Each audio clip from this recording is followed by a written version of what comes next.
Maayong gabi sa tanan guys. Dito po natuklasan ng ating kaibigan.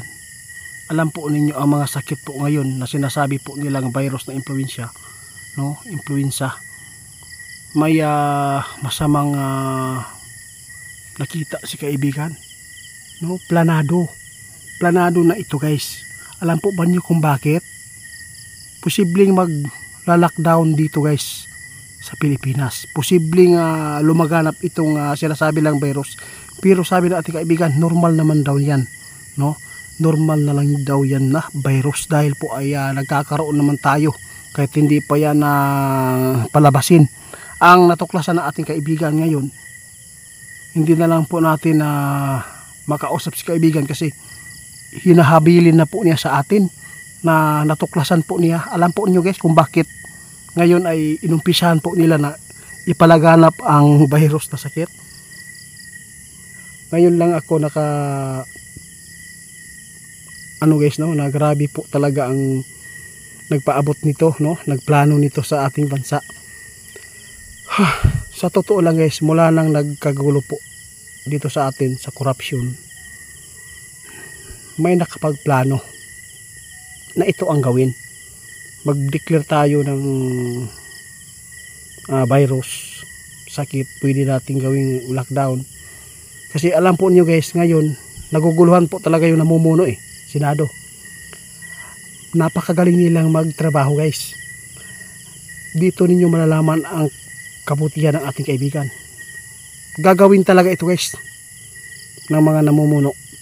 Gagawin talaga ito para po posibleng magkaroon ng lockdown dito sa atin. Tapos yung mga taong bayan nagalit sa mga nagnanakaw sa pira ng taong bayan, hindi na makapag protesta at hindi na pwedeng sama-sama sa pagpapaabot ng rally o pagpapaabot nila ng kanilang hinanakit sa kanilang saloobin. Dito ninyo malaman guys na ito ay planado na. Kung bakit po ito ay ginawang virus. Kung sakali man na magkakaroon ng kaguluhan, lalo na ay wala pa sila napapatunayan na mga salarin dito na nagnakaw, wala silang naipakulong, ito ay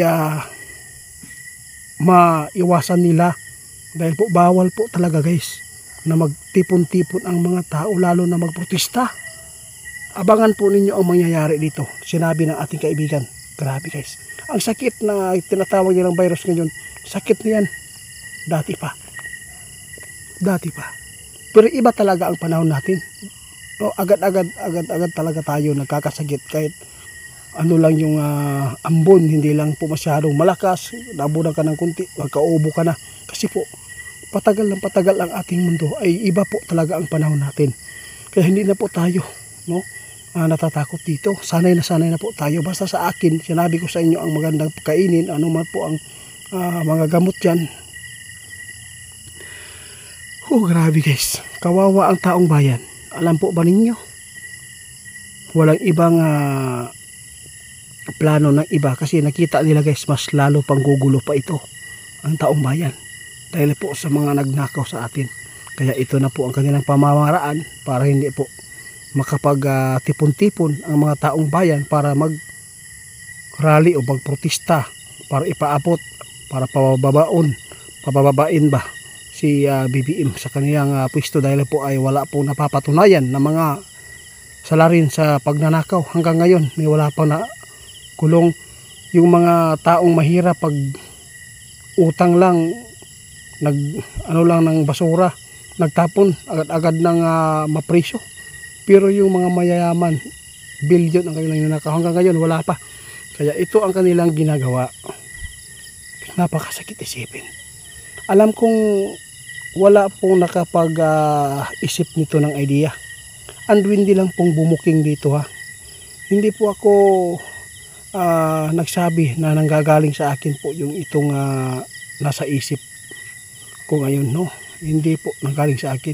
Kaya nagkaroon ako ng isip dahil po sa duwende. Sinabi po ng ating kaibigan, Alam po ninyo kung bakit po ito ginawa nila ngayon na pinaviral po yung sinasabi nilang virus dyan sa Batangas, Manila ngayon dahil po sa dami ng kumpain.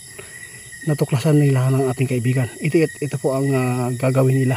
Pwedeng mag-lockdown kasi galit ang taong bayan eh. Posibleng magkakaroon pa ng gulo kapag walang napapatunayan ng mga sungayan ng mga magnanakaw dyan na senador. Posible itong ipaabot yung palaganap ng virus at sabihin nila na lockdown para hindi na magkaroon ng tipon-tipon ang mga taong bayan. Para hindi na. Kasi bawalan na yan eh. Kaya nakakaawa tayo guys.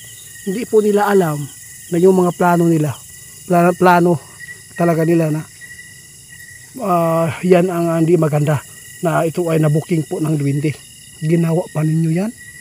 Maggawa kayo ng ganyan pong virus, no? Maggawa kayo ng pagpapaabot sa social media para lang maiwasan ng mga kagrupo ninyo dyan ng mga magnanakaw para hindi po magtipon-tipon ang taong bayan.